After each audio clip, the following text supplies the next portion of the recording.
Inilah semuanya yang diterima oleh orang Israel sebagai milik pusaka di tanah Kanaan, yang telah dibagikan kepada orang Israel oleh Imam Eleazar dan Yosua bin Nun dan para kepala kaum keluarga dari suku-suku mereka, dengan mengundi milik pusaka itu, seperti yang diperintahkan Tuhan dengan perantaraan Musa mengenai suku-suku yang 9,5 itu.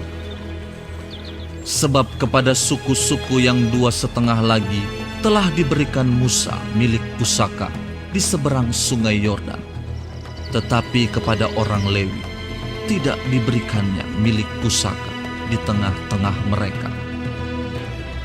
Sebab Bani Yusuf merupakan 2 suku, Manasye dan Efraim. Maka kepada orang Lewi tidak diberikan bagiannya di negeri itu, selain dari kota-kota untuk didiami, dengan tanah penggembalaannya untuk ternak dan hewan mereka. Seperti yang diperintahkan Tuhan kepada Musa, demikianlah diperbuat oleh orang Israel, dan dibagi-bagi merekalah negeri itu. Bani Yehuda datang menghadap Yosua di Gilgal. Pada waktu itu, berkatalah Kaleb bin Yefune, orang Kenas itu, kepadanya, "Engkau tahu firman yang diucapkan Tuhan kepada Musa, abdi Allah itu, tentang aku dan tentang engkau di Kades Barnea. Aku berumur 40 tahun ketika aku disuruh Musa hamba Tuhan itu dari Kades Barnea untuk mengintai negeri ini, dan aku pulang membawa kabar kepadanya yang sejujur-jujurnya.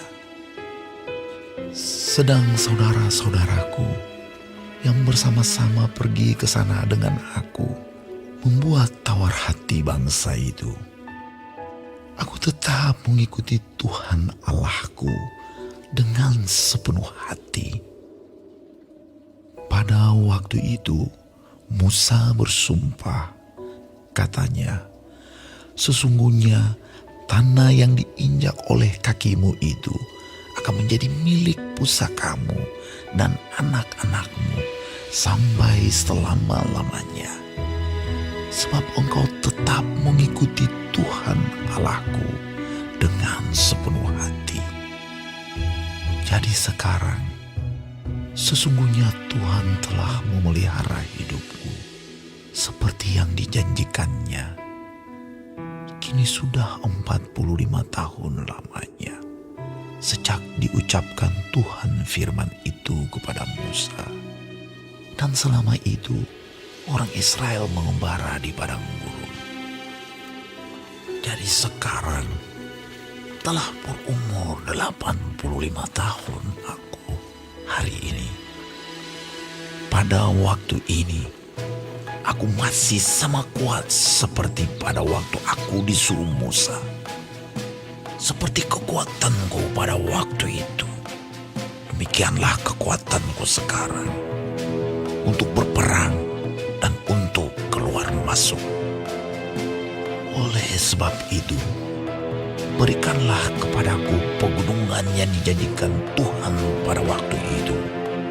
Sebab engkau sendiri mendengar pada waktu itu bahwa di sana ada orang enak dengan kota-kota yang besar dan berkubu. Mungkin Tuhan menyertai aku, sehingga aku menghalau mereka seperti yang difirmankan Tuhan." Lalu Yosua memberkati Kaleb bin Yefune, dan diberikannyalah Hebron kepadanya menjadi milik pusakanya. Itulah sebabnya Hebron menjadi milik pusaka Kaleb bin Yefune, orang Kenas itu, sampai sekarang ini, karena ia tetap mengikuti Tuhan Allah Israel dengan sepenuh hati. Nama Hebron dahulu ialah Kiryat Arba. Arba ialah orang yang paling besar di antara orang Enak. Dan amanlah negeri itu berhenti berperang.